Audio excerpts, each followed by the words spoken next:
If you are building a financial database using tickers as identifiers, as most people do by using Yahoo Finance, you're making a critical mistake. Tickers are not stable. They change, they get reused, and they will silently break your entire pipeline. In this video, I will show you how to fix this using institutional grade identifiers. We are going to map tickers to FIGIs programmatically and build a robust identifier layer. Welcome back to Code and Capital, where we combine rigorous research with practical implementations and bring our institutional quality portfolio thinking into Python. Let's start with the core problem. Tickers are not unique identifiers.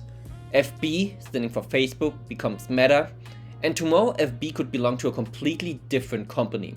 If you mapped FB to your index holdings over time, you will now think that Meta or Facebook was never in the index, but instead that new FB company is in your index.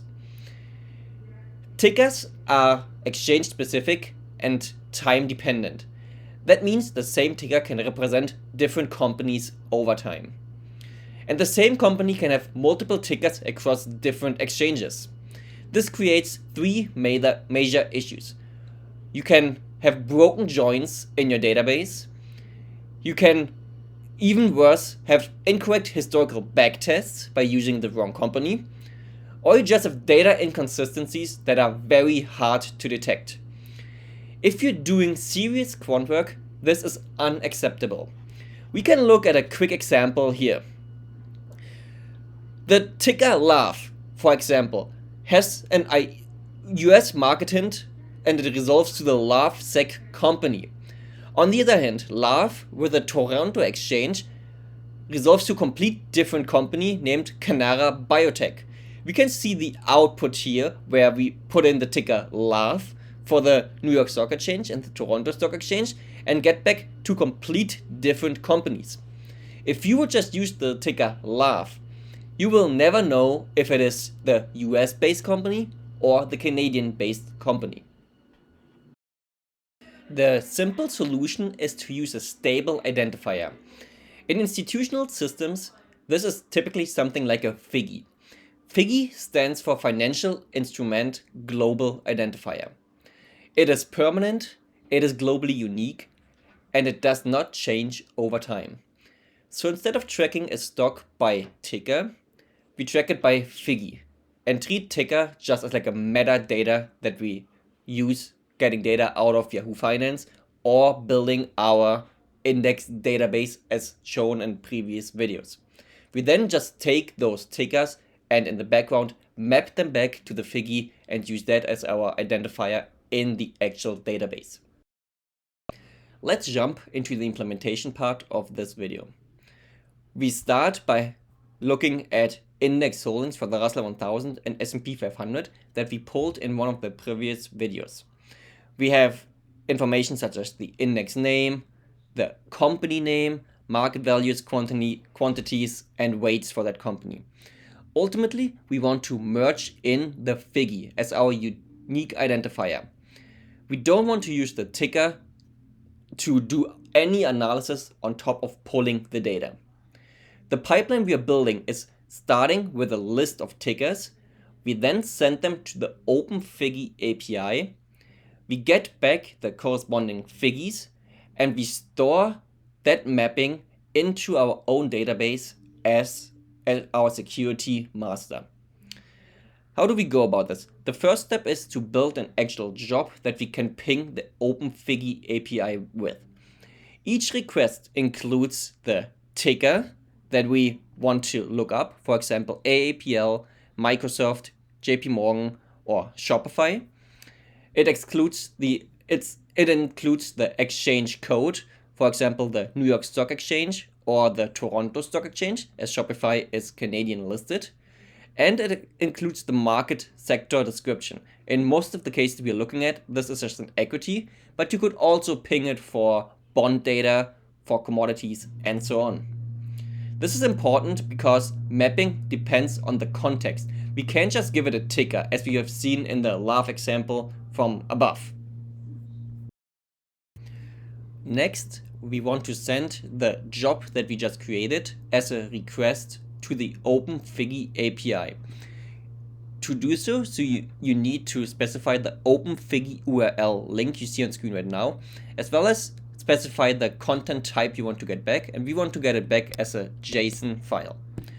We now just need to write our actual code to ping the API, which starts by response equals, and we can do requests.post, and we want to use the OpenFIGI URL, and we want to use the jobs we created on top. We want to use the headers we created here, being that we want the response as a JSON, and we time it out after 30 seconds if nothing happens. If we run that, you see in 0.6 seconds we already got our response back, and now we just can use our raw response, and the raw response here just being response.json. Looking at our raw response, we can now see we have a list of dictionaries which has one entry per security that we pinged. So each mapping we get a FIGI, which you can see down here. We get our ticker back that we originally put in, the name of the security, the exchange, and additional metadata on top of that. At that stage, we are converting unstable identifiers that we started with, our ticker, into stable ones, namely our FIGI. We can now take the raw response that we got out of the OpenFIGI API call in JSON form and map it back into a data frame so we can use it as our security master.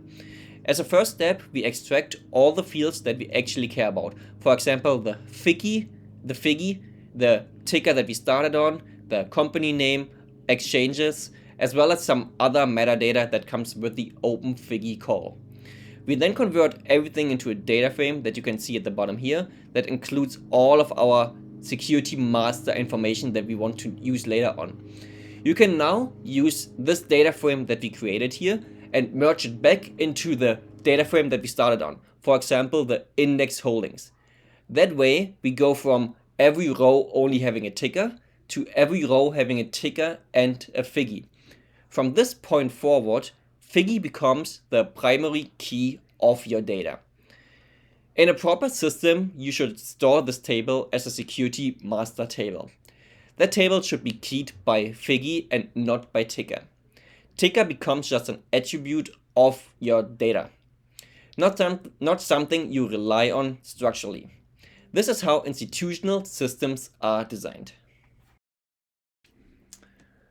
There are a few things here to be very careful about. First of all, not all tickers map cleanly. You might have to play around with the exchange a little bit or the country the company is located in.